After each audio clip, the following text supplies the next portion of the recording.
Woi, udah mulai, woi. Udah mulai? Udah dong. Oke, di video kali ini gue akan bahas iOS 17 Beta 2 yang baru aja dirilis sama Apple semalam atau tepatnya dini hari tadi. Cukup banyak fitur tambahan dan perbaikan di Beta 2 ini, jadi gue sangat excited banget dan udah gue cobain beberapa. Kalian wajib tahu fitur-fitur baru dan perbaikan-perbaikan apa aja yang ada di iOS 17 Beta 2 ini. So, simak aja video ini nggak selesai, langsung aja check this out guys.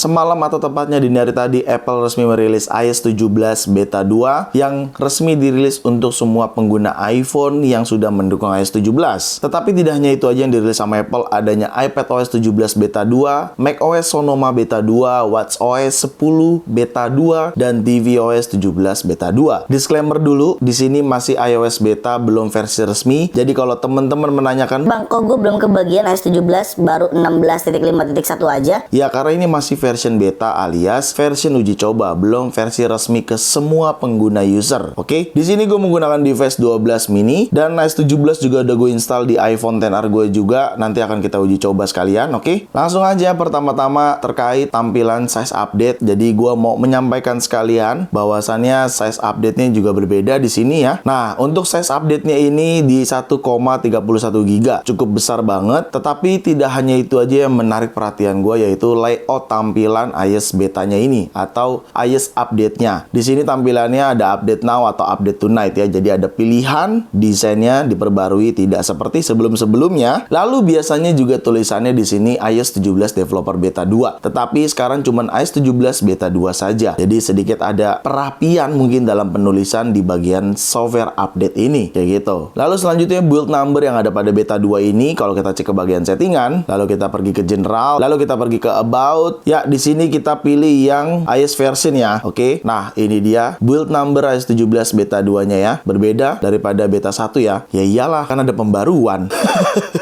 Oke, fitur yang pertama yaitu name drop yang akhirnya berjalan di iOS 17 Beta 2 ini. Setelah diperkenalkan sama Apple pada saat event Worldwide Developer Conference, fitur name drop ini akhirnya bisa kita cobain atau kita gunakan. Jadi kalian cukup mengaktifkan fitur airdrop di sini ke versi everyone for 10 minutes alias everyone untuk 10 menit, dan iPhone satunya lagi juga sama, sudah menggunakan iOS 17 serta sudah mengaktifkan airdropnya di sini menjadi everyone juga. Jadi sama-sama sudah everyone kayak gini nih. Cara penggunaannya cukup gampang, tinggal didekatkan aja ujung ke ujungnya. Dia seperti near NFC gitu ya. Jadi tinggal deketin gini dan langsung berjalan, ada animasinya, langsung bisa tukeran kontak. Asik banget nih kalau kenalan sama siapa ya? Biasa pokoknya gampang lah kalau mau kenalan tukeran kontak, jadi gampang. Tapi ini sebenarnya bisa gua tap ya. Kalau kita tap itu jadinya langsung ke poster kontak. Cuman kalau misalkan gua tap ya isinya nomor telepon gua dan email dan lain sebagainya. Jadi rasanya intinya kalau kita tap ke poster kontak, isinya data-data lu, dan gua males ngeblur videonya. Jadi intinya ketika ini di tap akan langsung munculin data-data kontak kayak gitu. Segampang itu ya. Jadi kita tinggal tempelin aja seperti ini. Gua ulang lagi karena emang keren banget. Tinggal tempel kayak gini dan langsung ada animasinya berjalan ya. Coba posisinya kita rubah kali ya. 12 mininya di sebelah kanan, iPhone XR di sebelah kiri. Tinggal tempelin lagi kayak gini, set, dan langsung berjalan, ada animasinya, langsung ada kontaknya ya, kayak gitu. Oke, semua itu bermuara karena fitur airdrop yang diperbarui. Jadi apabila kalian ingin share gambar kayak gini, lalu kalian pilih yang airdrop di sini nih. Di bagian sini nih sebenarnya udah dikasih tahu tuh ya. Don't see people nearby di sini ya, dia ngasih tahu ya kalau misalkan ada iPhone di sekeliling kalian, kalian cukup dekatkan aja tuh seperti pada gambar atau seperti yang tadi sudah gue contohkan. Caranya seperti itu ya. Bisa kalian langsung untuk tukeran kontak ya, dan tukeran airdrop juga pastinya kayak gitu. Oke, jadi cukup seperti ini saja, dekatkan dan langsung berjalan kayak gitu. Dan ini langsung tuh kirim, tapi airdropnya violet. Coba kita ulang lagi ya, tadi lupa gue ACC, kita ulang lagi, langsung kirim gambar. Cuman ini violet, yang salah di mana gue juga bingung. Oh enggak violet, muncul kok. Oh karena kelok ya. Ulang lagi ya, kita tinggal deketin gini aja dan langsung kirim file ya. Sip, nice. File sudah terkirim, langsung muncul. Gue ngirim gambar yang ini, langsung muncul di sini. Oke, jadi airdropnya pun bisa tinggal tempelin aja tanpa harus kalian cari orangnya, kayak gitu ya. Tinggal tempelin aja seperti pada gambar yang sudah diinstruksikan kayak gini. Oke, seperti itu. Selanjutnya, settingan pada Apple Music yang sebelumnya di beta 1 itu tidak bisa diklik alias ngebug, sekarang sudah bisa. Kalau kalian pergi ke setting di sini, lalu kalian pergi ke bawah Apple Music nih, kita tap dan sudah bisa ya, sudah berjalan. Biasanya pas kita tap force close gitu, keluar terus dari aplikasinya. Jadi sekarang sudah berjalan. Lalu fitur crossfade juga ada tambahan pilihan. Fitur crossfade itu kalau kalian sudah menggunakan iOS 17 ya, atau kalian sudah mencobai iOS 17 beta, ketika kalian mendengarkan lagu dari A, lalu di lagu A ini sudah mau habis, mau pindah ke atau mau next ke lagu B, dia langsung jalan ke lagu B. Jadi tanpa stop dulu di lagu A, langsung fade gitu loh. Seperti itu ya, nggak bisa gue contohkan di video sih biar nggak copyright, soalnya teribet. Tapi intinya seperti itu gambarannya ya. Dan di sini ada pilihan untuk berapa detik si crossfade tersebut. Oke. Lalu di bagian bawah masih di settingan Apple Music adanya discoverable by nearby contact. Di sini kalian bisa enable serta tambahan widget, bukan tambahan sih lebih tepatnya, redesign sih gue menganggapnya. Widget musik. Jadi kalau kalian tambahkan widget musik di sini, misalkan kayak gini ya. Nah, di sini untuk widget musiknya yang recommendation ini di redesign ya. Tadinya tuh gede, tapi sekarang jadi kecil gitu. Dan cukup banyak adanya top chart ya daripada sebelumnya. Intinya recommendation ini harusnya lebar gini, temen sekarang jadi kecil. Seperti itu cuy. Oke. Lalu selanjutnya widget clock ditambahkan, ada widget baru yaitu widget clock. Kalau kalian tambahkan seperti ini, tap dan tahan, lalu kalian tambahkan seperti biasa ya, menambahkan widget di home screen. Lalu kalian pilih clock di sini. Nah, yang ini adanya widget transparan dan ini widget baru ya. Adanya di bagian yang mana sih kalau jadi light ya? Oh, yang ini nih, sorry. Nah, ini dia. Iya, bener ini. Ini jadinya transparan nih. Jadi kalau misalkan kita add widget, dia jadi transparan kayak gitu. Kelihatan ya? Jadi dia transparan. Mau dipindahin kemanapun, ngikut transparannya. Seperti itu. Buat teman-teman yang paham nih widget-widget Widgy yang sering gue bahas, pasti nggak heran sih dengan kayak gini ya.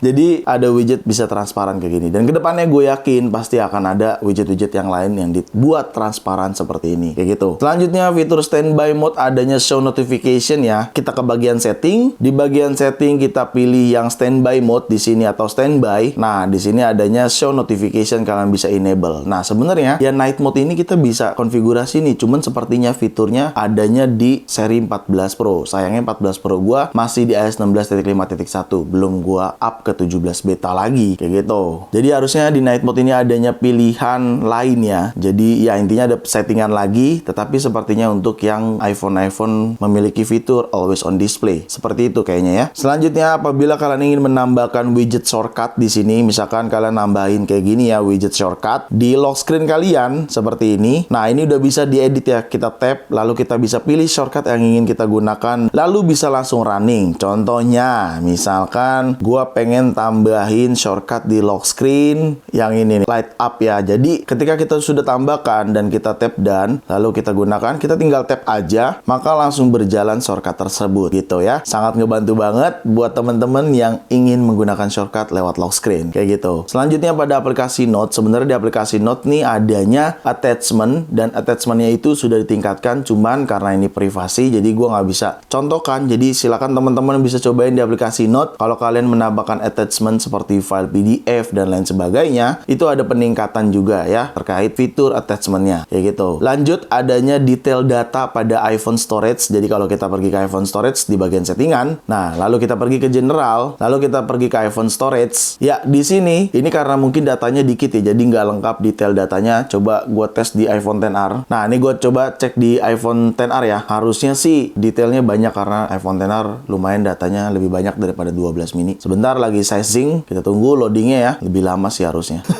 Karena iPhone XR ini berantakan banget datanya sih. Ya, lebih banyak tuh ya detailnya ya. Musik, book, message tuh. Kalau kalian ada email, pastinya ada detail data email di sini ya. Di bagian atasnya nih application, foto, books, message, music, iOS, sistem data. Kalau yang 12 mini ini sedikit ya karena memang datanya juga dikit gitu. Selanjutnya apabila kalian memerintahkan Siri untuk kirim message, kalian bisa ganti messengernya. Misalkan send message Iksan Zulfikar. Nah, seperti ini. Ketika kalian menggunakan ingin kirim message melalui Siri, jadi kalian bisa rubah nih di bagian sini. Mau message, WhatsApp atau Telegram. Jadi kalian bisa ganti aplikasinya mau dikirim ke mana. Message kah, WhatsApp kah, Telegram kah, kayak gitu ya. Tapi fitur ini hanya ada ketika kalian memerintahkan Siri ingin mengirim SMS atau Siri tolong kirim pesan ke nomor tujuan tersebut gitu. Selanjutnya adanya micro location pada sistem service location di iPhone di iOS 17 tentunya. Kalau kita pergi ke setting, di bagian setting sini kita pergi ke privacy and security, lalu kita pergi ke location service, lalu setelah itu kita pilih system service. Nah, di sini adanya micro location nih ya. Micro location bisa kalian disable atau enable. Kegunaannya apa, Bang? Sejauh ini gue belum tahu Apple tujuannya apa untuk atau menambahkan micro location ini, tapi gue rasa kedepannya pasti akan ada fitur yang berhubungan sama micro location ini, kayak gitu. Selanjutnya kalau kalian setting profile di Safari pada bagian setting, lalu kalian pergi ke Safari di sini dan kalian pergi ke new profile. Nah, yang ini nih, kalian new, di sini adanya dark mode ya. Jadi kalian bisa ganti warna sesuai kesukaan kalian. Ini adanya dark mode alias ngikutin sistem tentunya ya, light dan dark mode kayak gitu. Selanjutnya pada bagian desain poster nih di sini sebenarnya ada pembaruannya. Pembaruannya yaitu ketika kalian customize kayak gini. Nah, ini desainnya ini berubah nih. Ini cuma di redesign ya. Kayak apa ya? Lebih, kalau gue sih melihatnya lebih elegan aja daripada sebelumnya. Sebelumnya tuh warnanya terlalu pekat atau terlalu terang kayak gitu sih. Jadi kalau kalian customize poster kalian kayak gini, nah kalian tentunya di bagian yang ininya nih, sini ini ada perubahan sedikit nih. Kelihatan ya? Di sini di bagian ini perubahan desain aja kayak gitu. Selanjutnya stiker di iMessage bisa muncul di iOS 16. Kita cobain ya, kebenaran iPhone 14 Pro gua kan masih iOS 16. Kita tes kirim stiker dari iPhone yang ini atau iOS 17 ini. Misalkan gue kirim stiker yang, waduh, belum ada stiker nih, kita new stiker aja deh. Nah, nih gue add stiker dulu kayak gini, kita add efek kali ya biar enak. Nah, sudah add, kita tap done. Terus kita tes kirim ya. Di sini kita kirim kayak gini atau di bagian teksnya kita tambahin kayak gini juga boleh. Nah, gue akan cek di iPhone yang iOS 16 ya. Berjalan ya, terkirim tuh. Yang ini kekirim tuh stikernya dan yang ini juga ada terkirim. Jadi ini berjalan. Jadi buat teman-teman yang mau kirim stiker ke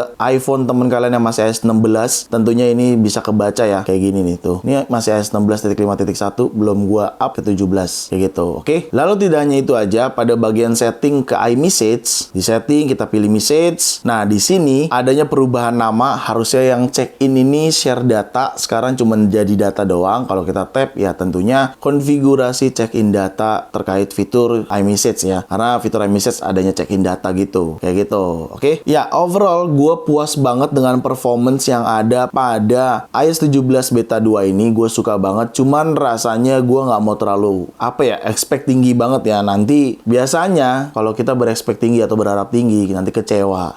Untuk performance gue rasa sih so far sejauh ini masih aman-aman aja, masih stabil-stabil saja dan smooth-smooth saja, nggak gampang panas juga seperti di beta 1. Cuman rasanya kalau kita bicara performance nggak afdol kalau kita nggak benchmark. Jadi gue akan benchmark di sini menggunakan aplikasi Geekbench. Kalian bisa lihat sendiri iPhone 12 mini, iOS 17.0 alias iOS 17 beta 2, lalu chipsetnya Apple A14 Bionic dengan prosesor 2,99 GHz dan memori 358 GB. Langsung aja CPU benchmark dan run CPU benchmarknya. Oke, sedang proses, kita tungguin ya. Udah selesai benchmarknya, ini untuk single score-nya di 2039 dan multicore-nya di 4671. Ya, cukup besar menurut gua, tetapi ini hanya sekedar angka aja sih menurut gua. Yang penting, experience dalam kita menggunakan si iOS 17 beta 2 ini. Dan masih panjang sekali nih sepertinya umurnya ya. Karena masih ada beta 3, beta 4, beta 5, dan seterusnya hingga final resminya dirilis di bulan September setelah diperkenalkannya iPhone generasi terbaru. Seperti itu. Oke, selanjutnya terkait baterai. Nah, baterai juga cukup lumayan aman nih. Di sini masih 24% dan masih awet banget menurut gua. Kalau kita cek ke bagian setting, lalu kita ke bagian baterai di sini, kalian bisa perhatikan activity gua cukup lumayan ya. Meskipun ini iPhone jarang dipakai, tetapi ya namanya masih iOS beta, rasanya gimana ya? Kita nggak bisa berharap banyak lah, sama halnya performance. Namanya masih versi beta, versi uji coba. Jadi ya sudah, dinikmati aja segala resikonya dan kerugiannya ya.